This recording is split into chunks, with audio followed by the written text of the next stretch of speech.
शादी से पहले अपने मंगेतर के घर वालों को खुश कैसे रखें, अपने ससुराल वालों के दिल में अपने लिए जगह कैसे बनाएं, या फिर अपने मंगेतर के घर वालों के दिल में अपने लिए कैसे जगह बनाएं।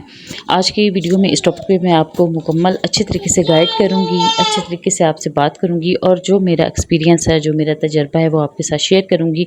शादी से पहले अगर आपका निकाह हुआ है या आपकी मंगनी हो चुकी है, तो शादी से पहले आपके पास ना ये गोल्डन मौका होता है अपने ससुराल वालों के दिल में अपने लिए जगह पैदा करने का। तो इसके बारे में मैं आपको मुकम्मल अच्छे तरीके से गाइड करूँगी। तो आप लोगों ने सिर्फ करना ये है कि मेरे चैनल को सब्सक्राइब कर देना है और वीडियो अच्छी लगे तो वीडियो को लाइक भी करना है, और इसके साथ दिए हुए जो बेल आइकन होता है उसे ज़रूर प्रेस किया करें। उससे क्या होता है कि आपको नोटिफिकेशन मिल जाएगा मेरी हर आने वाली वीडियो का। और मेरे चैनल का मकसद ये है कि अपनी नई आने वाली जो बेटियां हैं, बच्चियां हैं, उन सबको हर किस्म की गाइड कर दूँ, हर किस्म का उनके साथ अपना तजर्बा शेयर करूँ। और इसी सिलसिले में मेरे चैनल पर हर किस्म की मोटिवेशनल वीडियो मौजूद हैं, जो बच्चियों की ना आने वाली ज़िंदगी में उनके लिए बहुत हेल्पफुल साबित होने वाली हैं। क्योंकि हमारी ये जो मिडिल क्लास फैमिलीज़ होती है, मिडिल क्लास जो घराने होते हैं, इसमें ज़्यादातर स्टार्टिंग में ही घर जो है ना ससुराल के इश्यूज़ मसले शुरू हो जाते हैं। और आजकल का जो दौर है, इसमें तो ये जो कत्ल करना आम हो गया है, ये तो बिल्कुल चींटियां समझ रखा है लोगों की बेटियों को इन्होंने। तो इसके लिए अगर बच्चियों को पहले से कुछ गाइड कर दिया जाए, उन्हें कुछ नॉलेज मिल जाए, तो ये जो है ना आगे जाके इतने मसले मसाइल ना बने। तो अस्सलाम वालेकुम माय यूट्यूब फैमिली, मेरी प्यारी प्यारी बहनें बेटियां जहाँ रहें खुश रहें आबाद रहें। अल्लाह पाक आप सबकी नसीब अच्छी करे, किसी के साथ की मेरी बेटियों की नसीब अच्छी हो। तो आते हैं अपने पॉइंट की तरफ, ज़्यादा टाइम वेस्ट नहीं करूँगी आपका। आज जो है मैं बना रही थी खीर, उसकी मैं वीडियो आपके साथ शेयर कर रही हूँ। लजीज़ा खीर, आसान सा है, तरकीब इसकी आपको नज़र आ रही होगी। तो आते हैं अपने पॉइंट की तरफ। सबसे पहले ये है कि शादी से पहले जो आपके पास टाइम होता है ना, जब आपकी मंगनी हो जाए, आपका निकाह हो जाए, तो उसके बाद आपके पास एक गोल्डन मौका होता है, एक बहुत अच्छा चांस होता है आपके पास कि आप अपने ससुराल वालों के दिल में अपने लिए जगह पैदा कर लें। अब ये जगह कैसे बनाई जाए? बहुत सारी बच्चियाँ जो होती हैं उनमें काफ़ी ज़्यादा कॉन्फिडेंस होता है, और ये उन बच्चियों में कॉन्फिडेंस काफ़ी ज़्यादा होता है जिनकी एज थोड़ी सी ज़्यादा होती है। मतलब जो 24-25 साल की लड़कियाँ होती हैं, बच्चियाँ होती हैं, उनमें कॉन्फिडेंस काफ़ी अच्छा होता है। और जो उससे कम उम्र की होती हैं ना, जैसे कि 16 साल की, 17 साल की बच्चियाँ होती हैं या 15 साल की, अक्सर बच्चियों की तो बचपन में ही मंगनियाँ कर दी जाती हैं, उनमें इतना कॉन्फिडेंस लेवल नहीं होता और उन्हें रिश्तों को डील करना नहीं आता। तो ये मेरी आज की वीडियो उन बच्चियों के लिए है, ठीक है, जिनके अंदर कॉन्फिडेंस बिल्कुल कम होता है। तो प्यारी बहनों, अगर आप लोग मेरी ये वीडियो सुन रही हो तो अपनी बेटियों को इस बारे में जो है ना गाइड भी करें और उनकी हेल्प भी करें। और अगर जो है ना कोई बच्चियाँ खुद सुन रही हैं तो उनके लिए तो ये बहुत ही फ़ायदेमंद है, क्योंकि अक्सर माएँ ऐसी बातें अपनी बेटियों के साथ शेयर नहीं कर सकती, उन्हें नहीं बता सकती, लेकिन ये है कि उनकी मदद कर सकती हैं। अब सबसे पहला पॉइंट क्या करना है इसमें? सबसे पहला पॉइंट ये होना चाहिए आपका कि जब आपकी मंगनी हो गई, आपका निकाह हो चुका है, तो आपने ये नोट करना है कि आपके ससुराल में आपकी सास हैं, आपके ससुर हैं, आपके देवर जेठ हैं और आपकी नंदें हैं। ये 4 रिश्ते ऐसे होते हैं, और साथ ही आपकी जेठानी अगर पहले से मौजूद है। तो अगर आप बड़ी बहू हैं तो वो तो बहुत बेस्ट है, लेकिन अगर आपसे पहले भी कोई मौजूद है वहाँ पे, तो ये जो मेन पॉइंट होते हैं 5 लोग, इनको खुश कैसे करना है या फिर इनके दिल में अपने लिए जगह कैसे बनानी है। इसका सबसे आसान तरीका ये है कि जब वो आपके घर आएँ, तो आप उनके साथ फ्री होके खुले तरीके से उनके साथ गपशप करें। ये नहीं है कि अक्सर बच्चियों के जो है ना घर में ससुराल वाले जाते हैं, तो बच्चियाँ जो हैं शर्मा रही होती हैं या अंदर बैठ जाती हैं, उनसे बातचीत नहीं करती हैं, और अगर करती भी हैं तो बस एक सिंगल सा ही वर्ड बोल दिया, हाँ मैं ठीक हूँ, बस, और कोई बातचीत नहीं करनी। नहीं, एक आपने उनसे खुल के बातचीत करनी है, उनके हाल हवाल पूछने हैं, उनकी हॉबीज़ उनसे पूछनी है और खुश होके बात करनी है, अच्छा सा तैयार होके रहना है। एक नंबर 1 पॉइंट ये। दूसरा ये कि आपने उनके आने से पहले, अगर आपको पता है कि आज उन्हें आना है या उनके घर का कोई भी फ़र्द आ रहा है, उनका मतलब आपके ससुराल वाले, आपके मंगेतर के घर वाले, ठीक है? अगर उनमें से कोई भी आ रहा है तो आपने पहले से कोई अच्छी सी डिश तैयार करके रखनी है। उनके आते ही उनकी जो है ना मेहमान नवाज़ी में आपने कोई कमी नहीं छोड़नी, और वो सारी मेहमान नवाज़ी आपने ख़ुद करनी है। ये नहीं देखना कि आपकी वालदा करें या आपकी सिस्टर करें या आपकी भाभियाँ करें, नहीं, आपने ख़ुद आगे बढ़ चढ़ के उनकी जो है ना प्रेजेंटेशन करनी है, उनके सामने हर चीज़ रखनी है, ताकि उनके दिल में ये एहसास हो कि ये बच्ची हमारी अभी इतनी इज़्ज़त, इतनी कदर कर रही है, तो बाद में भी ये हमारी इसी तरह इज़्ज़त और कदर करेगी। अगला पॉइंट ये है कि आपने अपनी सास के पास बैठना है, उनके हाल हवाल पूछने हैं, उनकी तबीयत पूछनी है, उन्हें आपने कहना है कि आप इतने दिन क्यों नहीं आई या आप कहाँ मसरूफ़ रहती हैं। मैं आपको बहुत याद कर रही थी, मैं आपको मिस कर रही थी। आज इतने दिन हो गए, मैं सोच रही थी कि आप आई क्यों नहीं। तो चलें, अच्छा किया आप आ गईं, आप मिल गईं। अच्छा, इसके बाद अगला पॉइंट ख़ास है सबसे। अगर आपके ससुराल वाले आपके घर आने में कुछ दिन लगा दें, महीने लगा दें, 10 दिन लगा दें, ना आएँ, कोई कॉल ना करें, तो आपने अपने अंदर से ये शर्म और ये जो अनापरस्ती होती है ना, नहीं मैं बड़ी ख़ास हूँ, वो लोग उन्होंने मुझे लेके जाना है, उनको गर्ज़ है तो वो लोग ख़ुद मुझसे राब्ता करें, ये चीज़ आपने अपने अंदर नहीं आने देनी अगर आप अपने रिश्ते के लिए सीरियस हैं तो, ठीक है। अगर आपको अपने मंगेतर से बहुत दिलचस्पी है और आप उसके दिल में अपनी आने वाली ज़िंदगी में बहुत ज़्यादा इज़्ज़त और कदर चाहती हैं, तो आपने क्या करना है, अगर 10-15 दिन में आपकी सास ने आपकी तरफ कोई चक्कर नहीं लगाया, कोई कॉल नहीं किया, आपको नहीं पूछा, तो आपने ख़ुद कॉल कर देनी है और फ़ोन पे सबसे पहले अपनी सासू माँ से यही पूछना है कि मैं तो आपको मिस कर रही थी, इतने दिन हो गए, आपने कोई कॉल नहीं की, आपने कोई बात नहीं की, खैरियत, आपकी तबीयत तो ठीक है ना, आप कैसी हैं? इस तरह की बातें जब आप अपनी सास से करेंगी तो वो आपसे बहुत ज़्यादा प्यार करेंगी और आने वाली ज़िंदगी में वो आपके लिए इतनी आसानियाँ पैदा करेंगी कि आपकी आने वाली ज़िंदगी खुशहाल गुजरेगी। देखिए, इन सब चीज़ों का मुझे नहीं पता था।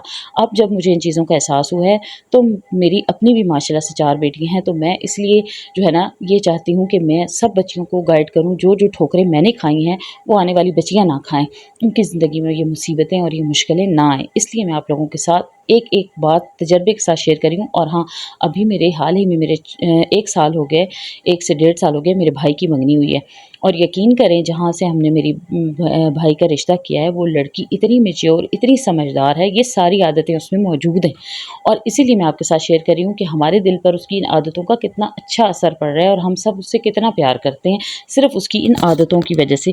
वो ऐसा ही करती है, जब भी हम लोगों ने यहाँ से जाना होता है उसके घर में तो वो पहले से ही इतनी डिशेज़ बना के रखी होती हैं उसने। एक तो उनको पता है कि किसी भी इंसान का दिल जीतना हो तो उसका रास्ता मैदे से होके गुज़रता है, ठीक है? तो वो इतने ज़्यादा खाने पका के रखती है हमारे लिए, हम लोग जब जाते हैं उसने इतनी अच्छी प्रेजेंटेशन की होती है और फिर जाते ही दरवाजे के सामने वो खड़ी होती है कि आने वाले हैं, सबको इतने प्यार से गले लगा के मिलती है, इतनी खुश होकर इस्तकबाल करती है, फिर एक एक के साथ गपशप लगाती है, नहीं कि एक बंदे को उसने पकड़ लिया, नहीं, मैं उसकी बड़ी ना दूँ, मेरे साथ नहीं ज़्यादा गपशप, मेरी छोटी हुई गुड़िया से इतना प्यार करती है वो कि अभी मेरी बेटी का बर्थडे था, मैंने उससे छुपाया हुआ था, मैंने उससे नहीं बताया कि मेरी बेटी का बर्थडे आ रहा है, ठीक है, लेकिन क्योंकि उसकी बाकी की 2 सिस्टर जो हैं वो भी यहाँ पे शादी होके उनकी आई हुई है और वो मेरी रिश्तेदार ही हैं, ठीक है।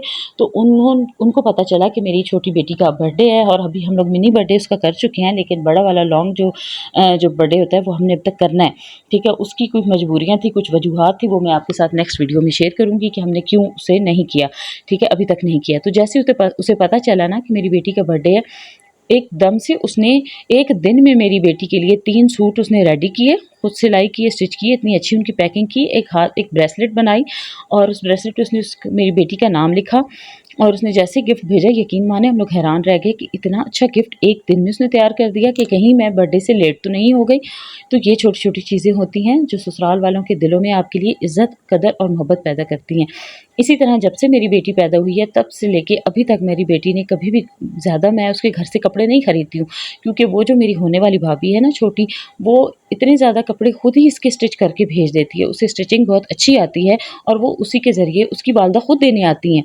उसकी वालदा ने कभी ये नहीं कहा कि मेरी बेटी के ससुराल वाले हैं और मैं जो है खुद अपनी इज़्ज़त करवाऊँ उनसे, ना कि वो मेरी इज़्ज़त करें। नहीं, बल्कि वो खुद कदम पहले बढ़ाती है और इसी वजह से मैंने भी उसे पीछे जो है ना, मेरी अम्मी लोगों ने ईद का उसको ईदी भेजी, ईद के लिए उसके कपड़े और पैसे दिए, लेकिन मैं भी जब भी जाती हूँ तो उसके लिए कभी आइसक्रीम लेके जाती हूँ, कभी उसके लिए कबाब बना के लेके जाती हूँ और पिछली दफ़ा मैं उसके लिए सूट लेके गई, कपड़े लेके गई, वो इतनी खुश हुई। अभी फिर जब उसने ये गिफ्ट भेजा है, फिर मैं उसके लिए गिफ्ट लेके जाऊँगी, तो गिफ्ट देने और लेने से प्यार मोहब्बत बढ़ती है, ठीक है। इस तरह मेरी छोटी बहन है, उसकी बेटी को भी उसने इसी तरह गिफ्ट दिया है। मेरा जो छोटा भाई है, उसका बेटा है, उसके बेटे के लिए जब से वो पैदा हुआ है, उस लड़की ने उसे बाहर से कपड़े नहीं खरीदने दिए, खुद उसके लिए कपड़े स्टिच कर कर के भेजती रहती है। हालाँकि हम लोग खुद शर्मिंदा होते रहते हैं कि यार ये जो है हमें हमसे पहले हमसे बढ़-चढ़ कर हमसे आगे से हमें मिल रही है ना। तो इसकी बदौलत ये नहीं कि मेरी अम्मी लोग के घर में किसी चीज़ की कमी है या वो उसे गिफ्ट देने में कमी करते हैं, नहीं, मेरी अम्मी लोग भी उसकी बदौलत उसे इतने ही गिफ्ट देते हैं और अब इसकी शादी होनी है, हमने जनवरी के एंड मैडम ने शादी करनी है। इंशाल्लाह शादी के पूरे व्लॉग्स आपके साथ शेयर करूँगी। मैंने अपने भाई के घर की वीडियो भी शेयर की हुई है अपने चैनल पर। इतना प्यारा हमने उसके लिए, मेरे भाई के लिए ना, मेरी भाभी के लिए हमने घर बनाया और हम लोगों ने कभी उसे ये नहीं कहा कि ये हमारे भाई का घर है। हम यही कहते हैं कि ये हमारी भाभी का घर है, हमारी छोटी गुड़िया का घर है और वो हमारे घर की सबसे छोटी और लाडली बेटी होगी और इसी वजह से वो हमारी इज़्ज़त और कदर भी करती है। और ये बातें आपको समझाने का, बताने का मकसद ये है बेटियों कि शादी से पहले अगर आप लोग अपने ससुराल में अपनी जगह बनाना चाहती हैं ना, तो इन चंद पॉइंट्स पर अमल करें। अपने अंदर से शर्म हया और अना का जो ताल्लुक़ है ना, इसे ख़त्म करें। खुद बढ़ चढ़कर अपने ससुराल वालों की इज़्ज़त करें, अपने शौहर की बहनों की, अपने शौहर के भाइयों के बच्चों की। छोटी-छोटी खुशियाँ होती हैं, उनको याद रखें, उनको आप जब मनाएँगी ना, अब वो जब भी हमारे साथ हमारी खुशियाँ सेलिब्रेट पहले से करती है ना, तो हम लोग खुद अपने भाई के साथ उसकी कोई बुराई नहीं कर सकती। हम लोग कोई भी नहीं करती, हम लोग कितनी खुशी से बताती हैं। हम बल्कि अपने भाई को मैं कहती हूँ कि तुम बड़े कंजूस हो, इतने दूर रहते हो बैरूनी मुल्क में, लेकिन कभी तौफ़ीक नहीं हुई कि भाइयों को कोई गिफ्ट दे दूँ, भांजियों को कोई गिफ्ट दे दूँ, क्योंकि वो अब हमसे छोटा है ना, अभी उसकी ये सोच नहीं है। लेकिन तुम्हें जो हमने मिला दी है ना, जिस लड़की से हमने तुम्हारा रिश्ता कर दिया है, इतनी मैच्योर, इतनी समझदार है। तो मेरा भाई कहता है कि तुम लोग तो सारे उसकी वोट हो अभी से ही। तो हम कहते हैं बिल्कुल हम उसकी वोट हैं। तो मकसद ये है आपको बताने का कि किसी के दिल में मोहब्बत पैदा करने के लिए ना पहले अपनी अना को मारना पड़ता है, ठीक है? अपने अंदर आप ये अना ना रखें, ये ना सोचें कि पहल वो करे। क्यों पहल वो करे? आप खुद पहल करेंगी तो अगला बंदा पहल करेगा। अब यहाँ पे एक और जगह भी थी जहाँ से हमने अपने भाई का रिश्ता करना था। सिर्फ़ वो लड़की अनापरस्त थी। हम लोग जब भी उनके 1-2 बार हम उनके घर गए, काफ़ी नखरीली थी और बहुत ज़्यादा जो है ना, हमें बढ़ा-चढ़ा के बताती थी अपनी चीज़ें कि मैं इतनी स्पेशल हूँ, मैंने ये स्पेशल खरीदा है, मैं नॉर्मल चीज़ें नहीं लेती, मुझे लोकल चीज़ें पसंद नहीं हैं। तो उसकी इन चीज़ों की वजह से हमने वहाँ से रिश्ता नहीं किया। तो देखिए, मैं आपको मुकम्मल जो है ना सबूत के साथ आपके साथ शेयर कर रही हूँ, ताकि ये बातें आपकी आने वाली ज़िंदगी में आपके काम भी आएँ और आपकी ज़िंदगियाँ आसान हो जाएँ। तो ये थी मेरी छोटी-सी मोटिवेशनल वीडियो। अगर अच्छी लगे तो लाइक, सब्सक्राइब और शेयर ज़रूर कीजिएगा। बेल आइकन को ज़रूर प्रेस किया करें, ठीक है जी। मैं किसी वीडियो में को गुज़ारिश करती हूँ, किसी में नहीं करती हूँ।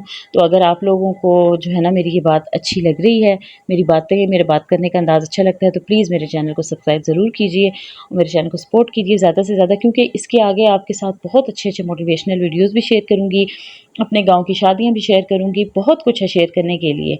और ये नहीं है कि मेरे पास टॉपिक नहीं है तो मैं वीडियो लॉन्ग कभी-कभी छोड़ देती हूँ, छोड़ती नहीं हूँ। छोटी-सी बेटी है, मसरूफ़ हो जाती हूँ, कभी टाइम मिलता है, कभी नहीं मिलता। अभी भी ये जो मैंने वॉइस ओवर किया है ना, तो छोटी साहिबा ने जो कमरे का हशर किया है, वो अगर आप लोग यहाँ पे अब देखते तो आपको पता चलता। साथ में शोर भी मचा रही थी। अभी जल्दी से बाहर उसे छोड़ के आई हूँ अपनी बेटी के पास और तब बाकी वॉइस ओवर किया है। तो यूट्यूब पे आना और काम करना कोई इतना आसान काम नहीं होता। लेकिन ये है कि अगर बंदा ठान लेना तो कोई मुश्किल भी नहीं होता। तो मैंने भी अपनी बेटियों के लिए ये चैनल बनाया है कि अगर इससे कोई अर्निंग हो जाती है तो माशाल्लाह मेरी 4 बेटी हैं तो उनके कुछ काम तो आएगी ना। तो इजाज़त चाहती हूँ इस दुआ के साथ कि अल्लाह पाक आप सबके नसीब अच्छे करें और मेरी वीडियो से आप सबको बहुत ज़्यादा फ़ायदा हो। अल्लाह हाफ़िज़।